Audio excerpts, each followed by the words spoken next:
Hi there. In this lecture we see an absolutely iconic, beautiful game. Siegbert Tarrasch against Richard Reti in 1922, Vienna tournament round 10. e4, c6, we see our hero move knight c3. d5, knight f3, so the two knights variation, knight f6. We have e takes d5 here, c takes d5, d4. So white is amplifying a dark square strategy, looking at dark squares.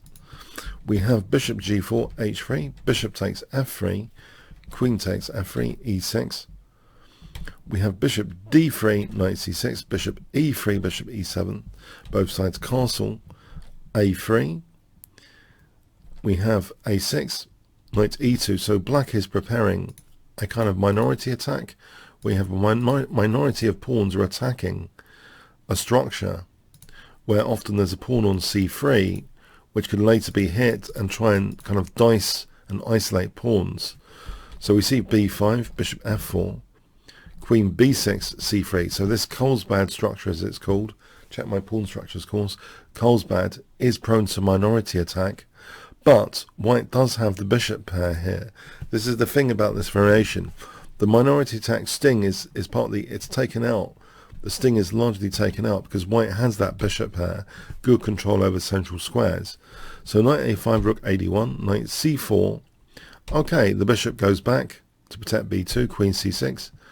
Knight g3 and the minority attack carries on, so aiming for b4. In the meantime here, after rook fe1, white has dynamic threats now, like knight f5. We have b4, black ignores that, a takes, knight f5.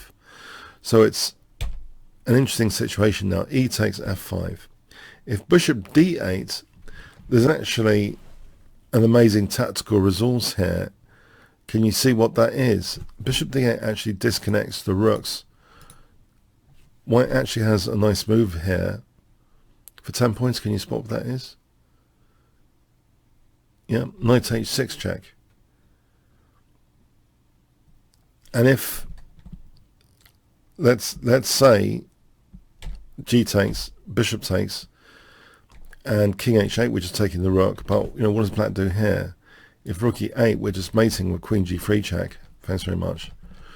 So yeah, there's some tricks here to factor in for white getting more pressure with knight h6 check to start off with. So e takes is played, and now white does have this dark square bishop without a counterpart. But in fact, statistically, there are pawns on light squares.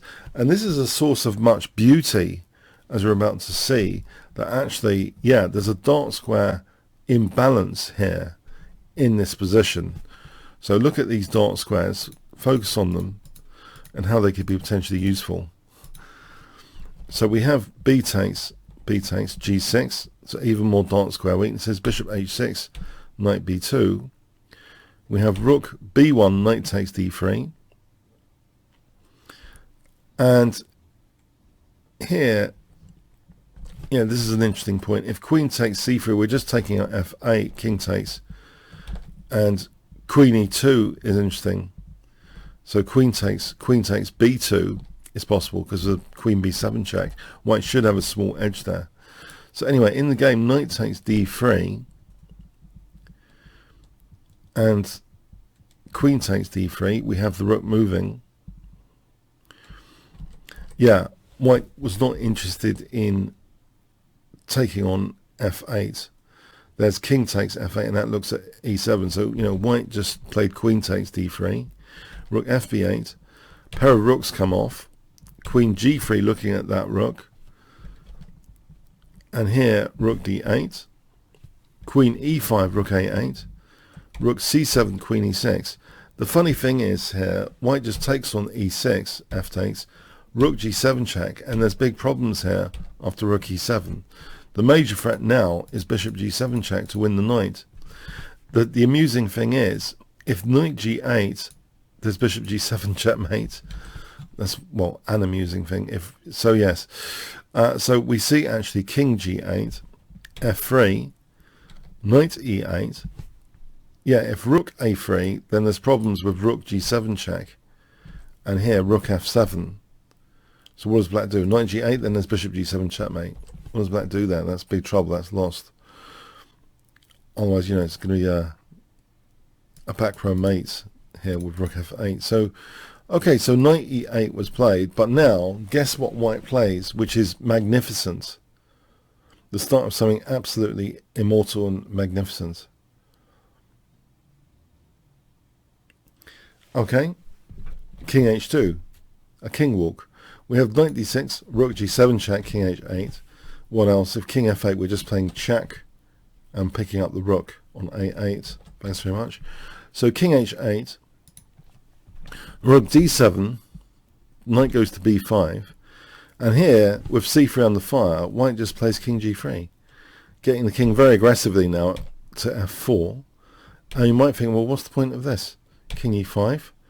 The point is about to be revealed here. What does white play and why is it winning for 200 points in this position? There's a beautiful end point of this game. What would you play and why?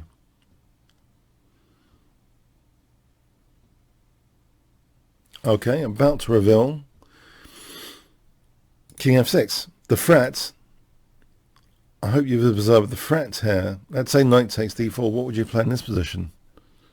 The game actually ended here on king f6, but if knight takes d4 had been played, so black had resigned, but this allows rook king f7. Hits the rook.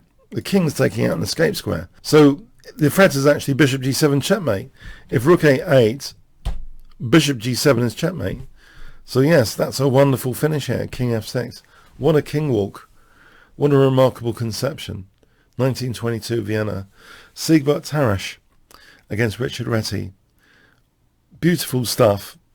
And it does have our hero move. Of course, knight c3. The two knights variation, another great advert for the two knights variation. So this goes back, you know, Fischer may have been influenced by some games like this, you never know, in the past, back in the 1920s. Okay, so yes, an interesting variation with our hero move, knight c3, and then bringing out the other knight. So knights at work here. Okay, I hope you enjoyed this. Thanks so much. All comments, questions, likes and subscribes, really appreciated. Thanks so much.